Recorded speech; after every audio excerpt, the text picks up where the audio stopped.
فصل لربك وانحر إن شانئك هو الأبتر صدق الله مولانا العظيم وصدق رسوله النبي الكريم ونحن على ذلك من الشاهدين والشاكرين والحمد لله رب العالمين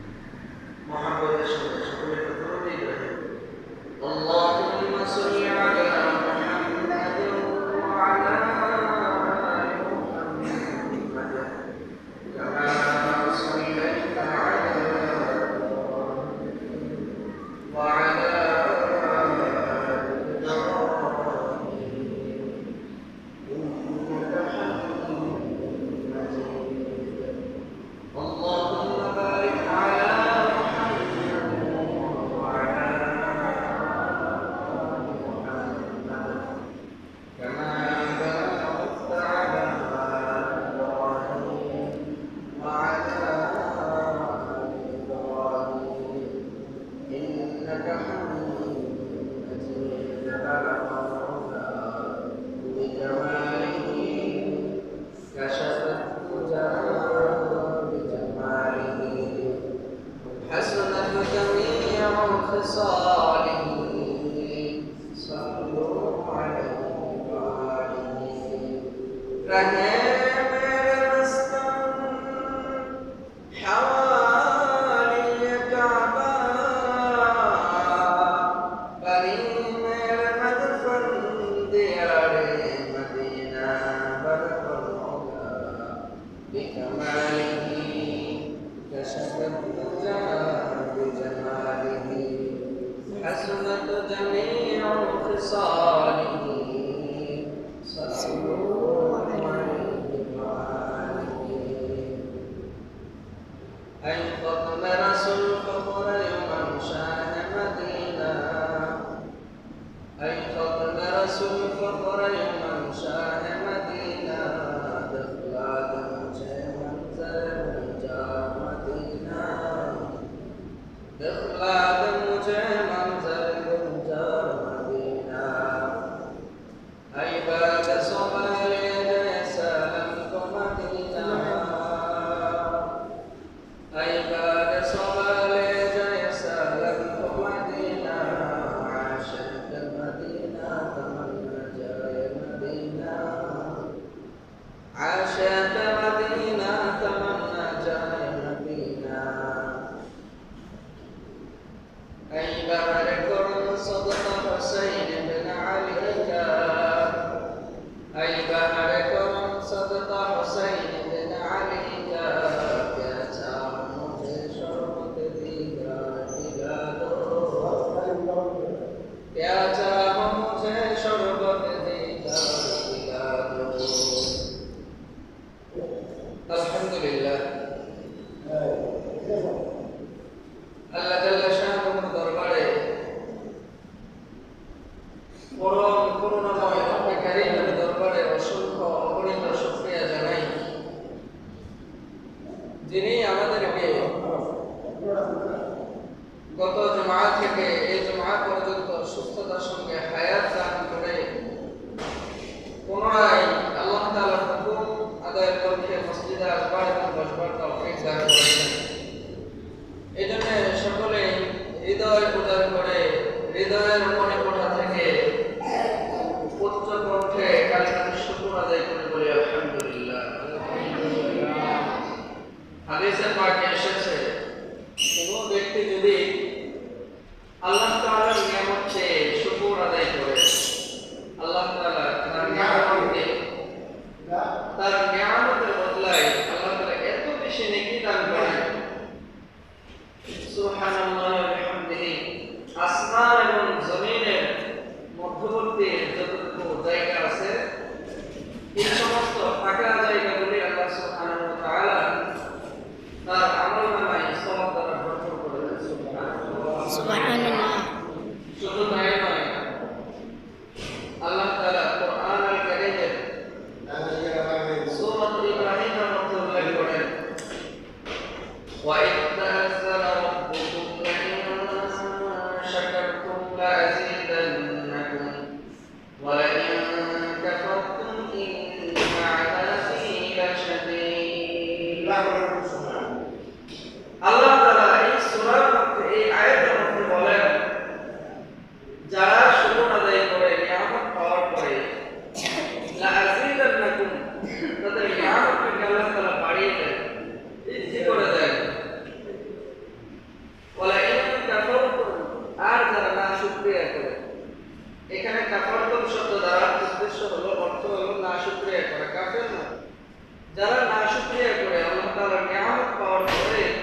নিয়ামতের শুকর এটা কিভাবে আদায় করতে হয় এই কথাটা এই জন্য বলছি যে আজকে যে সূরা তিলাওয়াত করেছি এটার একটা প্রাসঙ্গিক আলোচনা এটা হতে পারে।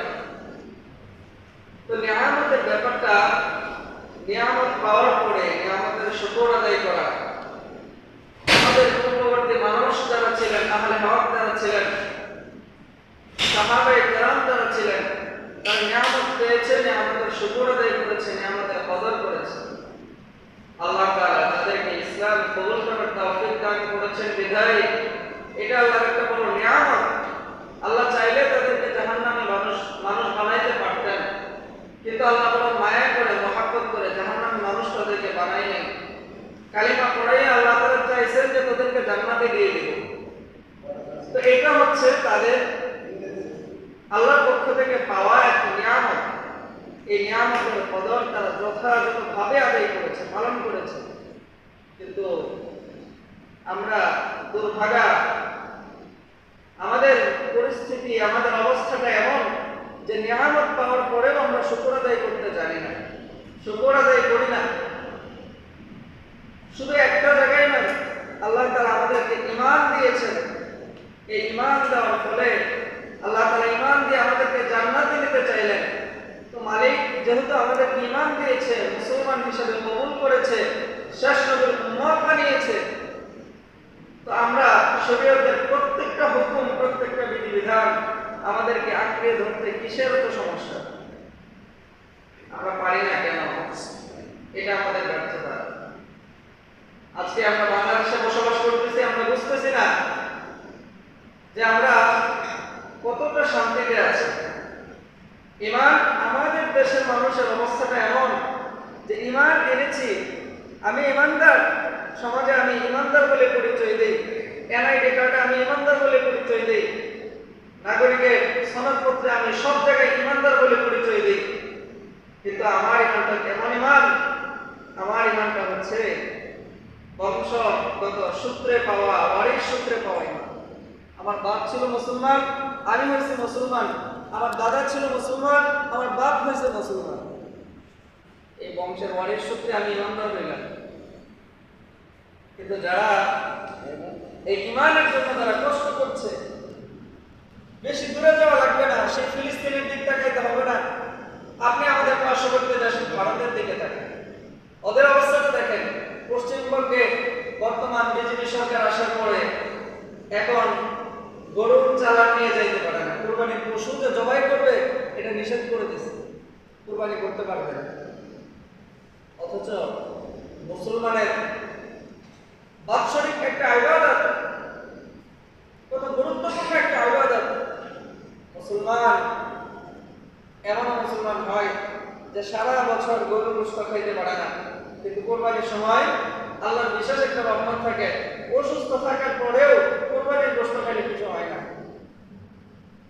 এটা হলো আল্লাহর যে বিধান, ফরজ বিধান, এটার একটা জ্বলন্ত প্রমাণ। ওই পশ্চিমবঙ্গের মুসলমান যারা আছে তারা কোরবানি করতে পারতেছে না, সামর্থ্য থাকার পরেও, মনে আশা থাকার পরেও কোরবানি করতে পারতেছে না। কেন পারছে না? কুখ্যাত কাফের বিজেপি সরকার, সন্ত্রাসী যারা আছে তাদের কারণে। আজকে সকালে একবার হুমকি, বিকালে একবার হুমকি যে বাংলাদেশ দখল করে ফেলবে। কেন? এটা মুসলিম দেশ, তারা চায় বাংলাদেশকে ভারতের একটা হিন্দু অঙ্গরাজ্য বানাতে চায়। এটা হলো তাদের মিশন এবং ভিশন। আমরা আমাদের পক্ষ থেকে বলতে চাই, যতদিন পর্যন্ত আমাদের এই দেহে প্রাণ থাকবে, যতদিন পর্যন্ত আমাদের দেহে এক ফোঁটা রক্ত থাকবে, শেষ নিঃশ্বাস পর্যন্ত আমরা তাদের সাথে লড়াই করে যাব। তবুও আমার সোনার বাংলাকে কখনোই আমি তাদের ভারতের অঙ্গরাজ্য হতে দেব না। এটা হলো দেশপ্রেম। এই দেশপ্রেম শুধু আমাদের নয়, আল্লাহ নবী আমাদেরকে শিখিয়ে গিয়েছেন। আল্লাহ নবী, বিশ্ব নবী হযরত মুহাম্মদুর রাসূলুল্লাহ সাল্লাল্লাহু আলাইহি ওয়াসাল্লাম মক্কার কাফেরদের অত্যাচারের কারণে যখন মক্কা থেকে নবীজি হিজরত করে মদিনায় চলে যাচ্ছিলেন, মক্কা থেকে যখন নবীজি বের হয়ে যাচ্ছিলেন, এমন সময় নবীজি সাল্লাল্লাহু আলাইহি ওয়াসাল্লাম মক্কার দিকে ফিরে ফিরে তাকায় আর নবীজির চোখ দিয়ে পানি পড়ে, নবীজি কান্না করতেছে, মায়ের কান্না। এই জায়গাটা তো আমার মাতৃভূমি, এখানে আমি জন্মগ্রহণ করেছিলাম, মাতৃভূমির জন্য একটা মায়া আছে কিনা? প্রত্যেকটা মানুষের মাতৃভূমির জন্য আলাদা একটা মায়া থাকে। আমার নবী, বিশ্ব নবী হযরত মুহাম্মদুর রাসূলুল্লাহ সাল্লাল্লাহু আলাইহি ওয়াসাল্লাম, এনারও মাতৃভূমির জন্য মায়া ছিল। মুহতারাম হাজিরিন, আমরা তো কোরআন এবং হাদিস থেকে মুসলমানের বাচ্চারা শিক্ষা পাই দেশকে ভালোবাসা, এটা আল্লাহর নবীর সুন্নাত। দেশকে ভালোবাসা, এটা আল্লাহর নবীর সুন্নাত। যারা হুজুর দেখলে যাদের চুলকানি বাড়ে, তাদেরকে বলতে চাই, যদি সত্যিকারের দেশপ্রেম যাদের মধ্যে আছে এমন মানুষ যদি দেখতে চান, তাহলে মাদ্রাসার দিকে তাকান, আলেমের দিকে তাকান। আলেমরা তো এমন যারা নিজের দেশকেও ভালোবাসে, নিজের দেশের জনগণকেও তারা ভালোবাসে। দেশটাকে যেমন বহির্বিশ্বের আগ্রাসীদের হাত থেকে রক্ষা করতে চায়, ঠিক তেমনি ভাবে ওই দেশের জনগণকেও, নিজের দেশের সাধারণ মানুষকেও আল্লাহর জাহান্নাম থেকে বের করে জান্নাতের দিকে নিতে চায়। এটা হচ্ছে আলেমদের মিশন এবং ভিশন, যেটা আল্লাহ রাসূল আমাদেরকে শিখিয়ে দিয়েছেন। আল্লাহ তাআলা বলেন, ইয়া আইয়ুহার রাসূল বাল্লিগ মা উনজিলা ইলাইকা মির রাব্বিক ওয়া ইন লাম তাফআল ফামা বাল্লাগতা রিসালাতাহু ওয়াল্লাহু ইয়াসিমুকা মিনান নাস। সুবহানাল্লাহ। আল্লাহ তাআলা আল্লাহর নবী বিশ্বনবী হযরত মুহাম্মদুর রাসূলুল্লাহ সাল্লাল্লাহু আলাইহি সাল্লামকে কেন পাঠিয়েছেন? বাল্লিগ, তাবলীগ করার জন্য পাঠিয়েছেন। মানুষকে যেন, জাহান্নামী মানুষগুলোকে যেন, আল্লাহ ভোলা মানুষগুলোকে যেন দ্বীনের দাওয়াত দিয়ে কালিমা পড়ায়া যেন জান্নাতের মানুষ বানায় দেয়। জান্নাতি মানুষ হিসেবে আল্লাহ নবী তাদেরকে জান্নাতি মানুষ বানাইতে পারে। এই জন্য আল্লাহ তাআলা এই তাবলীগটা করার জন্যই নবীজিকে আল্লাহ পাঠিয়েছিলেন। আল্লাহ নবী বিশ্বনবী হযরত মুহাম্মদুর রাসূলুল্লাহ সাল্লাল্লাহু আলাইহি সাল্লাম বিদায় হজের ভাষণে যেই কথা বলেছিলেন, আল্লাহ নবী আমাদেরকে দিনার ওয়ারিসদার হিসেবে অবহিত করে গিয়েছেন যে আল্লাহ নবী বিশ্ব নবী হযরত মুহাম্মদুর রাসূলুল্লাহ সাল্লাল্লাহু আলাইহি সাল্লাম যেদিন দুনিয়া থেকে বিদায় নিলেন, সেদিন থেকে এই উম্মতের উলামায়ে কেরামের উপর একটা দায়িত্ব আরোপিত হয়েছে। সেই দায়িত্বটা হলো জাহান্নামী মানুষগুলোকে জান্নাতের দিকে আহ্বান করে কালিমা পড়াইয়া যেন তাদেরকে জান্নাতে নিতে পারে। আর কোন নবীর বেলায় এমনটা ছিল না। নবীর কোনো দায়িত্ব উম্মতকে দেওয়া হয় নাই, শুধু নবীর দায়িত্ব উম্মতে মুহাম্মাদীকে দিয়েই উম্মতে মুহাম্মাদীকে মর্যাদাপূর্ণ করেছেন আল্লাহ তাআলা। আমার নবী শেষ নবী, আখির নবী। এই নবীকে যারা মানে না, শেষ নবী হিসেবে যারা মানে না, তাদেরকে নিঃসন্দেহে, তাদেরকে কোনো চিন্তা ভাবনা ছাড়াই, কোনো দলিল ছাড়াই তারা কাফের। এটা কোনো দলিল লাগবে না। আমার নবীকে যে মানবে না, সে কিসের আমার মুসলমান? তার তো মুসলমানিত্ব নাই। অথচ এই দেশে ৯২% মুসলমান থাকা সত্ত্বেও এদেশের সংসদে এমন একটা আইন বাস্তবায়ন হয় না, এদেশে এমন একটা আইন বাস্তবায়ন হয় না যে আল্লাহর নবীকে যারা কটূক্তি করবে, আল্লাহর নবীর শানে যারা বেয়াদবি করবে, তাদেরকে গ্রেফতার করা হবে, তাদের জন্য একটা কঠিন শাস্তির ব্যবস্থা থাকবে, তাদেরকে তো মৃত্যুদণ্ড দেওয়া উচিত। যারা আল্লাহর নবীকে মানে না, যারা এমন একটা দল আছে কাদিয়ানী যাদেরকে বলে, এরা তো আল্লাহর নবীকে মানে তো নাই, তারা নিজেকে গোলাম আহমদ, তাদের যে গুরু আছে তাকে তারা নবী মানে, সে নবী দাবি করেছিল। শেষ পর্যন্ত এই কুলাঙ্গার বাথরুমের কমাটের উপর পড়ে মারা গিয়েছে। তার মৃত্যুটা কত লাআনাতপ্রাপ্ত ছিল। আল্লাহ তাআলা তাকে দুনিয়াতে এই শাস্তির কিছুটা আঁচ করিয়ে দিয়ে গিয়েছেন। আল্লাহ তাআলা দুনিয়াতেই তাকে মানুষকে দেখিয়ে দিয়েছেন যে আমার নবীর শানে, আমার হাবিবের শানে যে বেয়াদবি করবে, আমার নবীর খতমে নবুয়ত নিয়ে যে টানাটানি করবে, তার পরিণতি এই হবে। শুধু তাই না, আল্লাহ তাআলা বলেন কোরআনে কারীমের 22 নম্বর পারায় আল্লাহ তাআলা আল্লাহর নবী যে বিশ্ব নবী হযরত মুহাম্মদুর রাসূলুল্লাহ সাল্লাল্লাহু আলাইহি ওয়াসাল্লাম আখির নবী, এই কথাটা আল্লাহ জানিয়ে দিয়েছেন। এবং হাদিসের মধ্যে আসছে আনা খাতামুন নবিয়্যিন লা নাবিয়্যা বাদি, আল্লাহর নবী বলেন আমি শেষ নবী, আমার পরে কোনো নবী নাই। সুতরাং কেউ যদি কোনো ভণ্ড, কোনো প্রতারক যদি বলে যে আমি নবী, এই কথা আমরা মানব না কখনো। আল্লাহর নবী বলেছেন, এক হাদিসে আসছে যে পৃথিবী যেমন একটি ঘর, এই ঘরটা সাজানো হয়েছে সুন্দর করে, একটি বিল্ডিং বানানো হয়েছে, বিল্ডিংটা বানানোর পরে একটা ইট লাগানো বাকি রয়েছে, ওই ইটটা হলো আমি বিশ্ব নবী।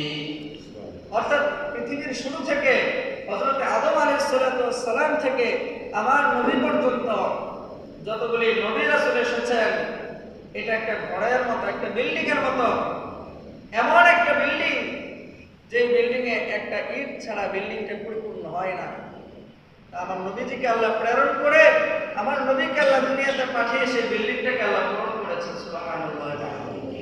সুতরাং আমার কলিজার নবীকে নিয়ে যদি কেউ কটূক্তি করে, কেউ যদি বেয়াদবিমূলক কোনো মন্তব্য করে, তার দুনিয়াতে বেঁচে থাকার কোনো অধিকার নাই। তো যে সূরাটা পড়েছিলাম, আল্লাহর নবী বিশ্ব নবী হযরত মুহাম্মদুর রাসূলুল্লাহ সাল্লাল্লাহু আলাইহি ওয়াসাল্লামের উপর আল্লাহ নাযিল করেছেন। আল্লাহ তাআলা বলেন ইন্না আ'তাইনাকাল কাউসার।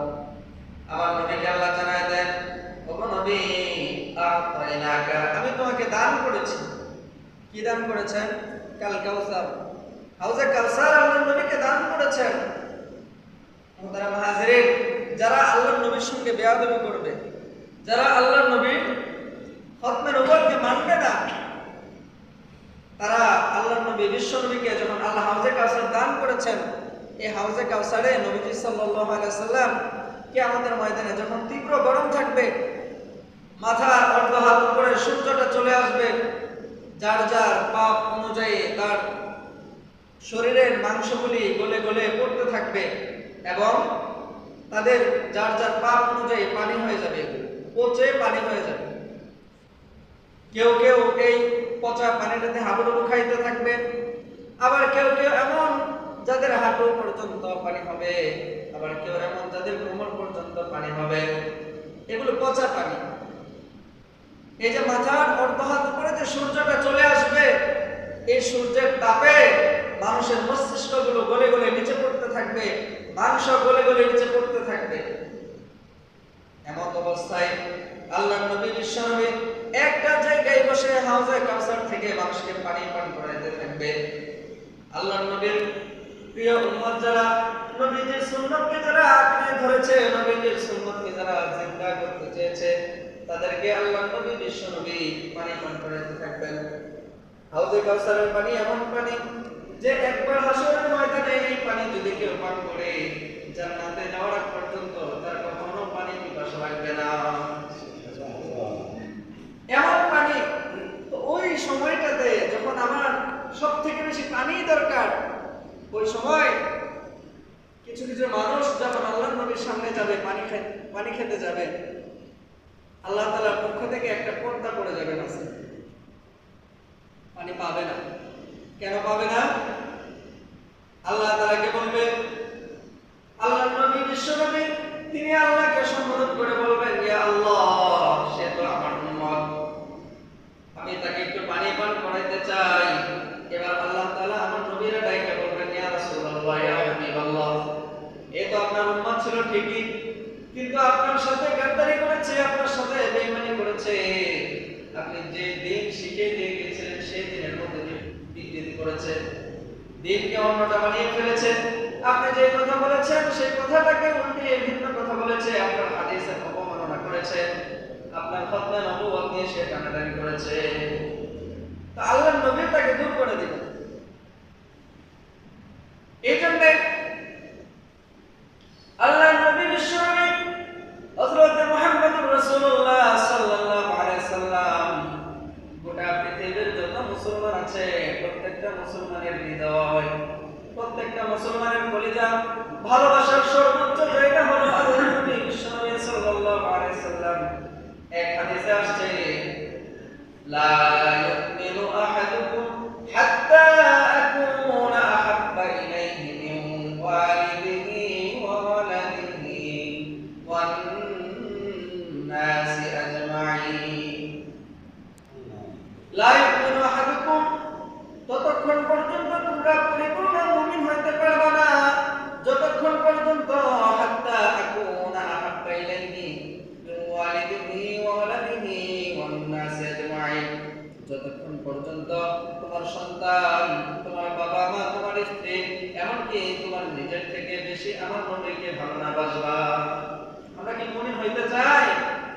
আমরা যদি মুমিন হতে চাই, পরিপূর্ণ যদি মুমিন হতে চাই, তাহলে আমাদের নিজের থেকে বেশি বাবা মা, সন্তান, সন্ততি, স্ত্রী, দুনিয়া, সম্পদ সবকিছু থেকে আল্লাহর নবী বিশ্বনবীকে বেশি ভালোবাসতে হবে। আমার এই দুনিয়াটা এমন, আমার মাকে যদি কেউ গালি দেয় তাকে আমি ছাড়তে চাই না, আমার বাবাকে যদি নিয়ে কেউ কটু কথা বলে তাকে আমি ছেড়ে দিতে চাই না, আমার নিজেকে নিয়ে যদি কেউ কটু কথা বলে তাকে আমি ছাড়তে চাই না। কিন্তু আমার সর্বোচ্চ ভালোবাসার জায়গা যেটা আল্লাহর নবী বিশ্বনবী হযরত মুহাম্মদুর রাসূলুল্লাহ সাল্লাল্লাহু আলাইহি ওয়াসাল্লাম নামে কটূক্তি করে দুনিয়াতে বুক ফুলে ঘুরে বেড়ায়। আমরা কেমন মুমিন হইলাম, কেমন মুসলমান হইলাম যে আমার নবীকে যারা অপমান করে, আমার নবীর নামে যারা বাজে কথা বলে, তারা সমাজে ঘুরে বেড়ায় কিভাবে? অথচ এই দেশে ৯২% মুসলমান। এটা থেকে আমরা বুঝতে পারি যে আসলে আমাদের ঈমান পরিপূর্ণ হয় নাই, আমাদের ঈমানের মধ্যে দুর্বলতা রয়ে গেছে। এরপরে আল্লাহ তাআলা বলেন, ফাসাল্লি লিরাব্বিকা ওয়ানহার, যে আপনি আপনার প্রভুর নামে কুরবানি করুন। এই যে দেখেন, সালাত করুন, আপনার আল্লাহর নামে, আপনার প্রভুর নামে আপনি নামাজ আদায় করুন এবং আল্লাহর নামে কুরবানি করুন। আল্লাহ তাআলা এই কথাটা বলছেন। কেন বলছেন? যে আল্লাহ তাআলা দেখেন, প্রথমে নিয়ামতের কথা এই জন্য বলছিলাম যে আল্লাহ তাআলা আল্লাহর নবী বিশ্বনবীকে যখন একটা নিয়ামত দিয়েছেন, এটা তো একটা নিয়ামত দিয়েছেন, নবীজির উম্মতকে যেন নবীজি হাউজে কাউসার থেকে পানি পান করাইতে পারে, এটা আল্লাহ নবীকে একটা নিয়ামত দিয়েছেন না? নবীকে নিয়ামত দেওয়ার পরে আল্লাহ তাআলা বলছেন যে নিয়ামত তো আপনাকে দিলাম, এখন আপনি আপনার রবের নামে শুকরিয়া স্বরূপ নামাজ আদায় করুন এবং কুরবানি করুন। আল্লাহ তাআলা নবীকে বলছেন যে কুরবানি করুন এবং নামাজ আদায় করুন।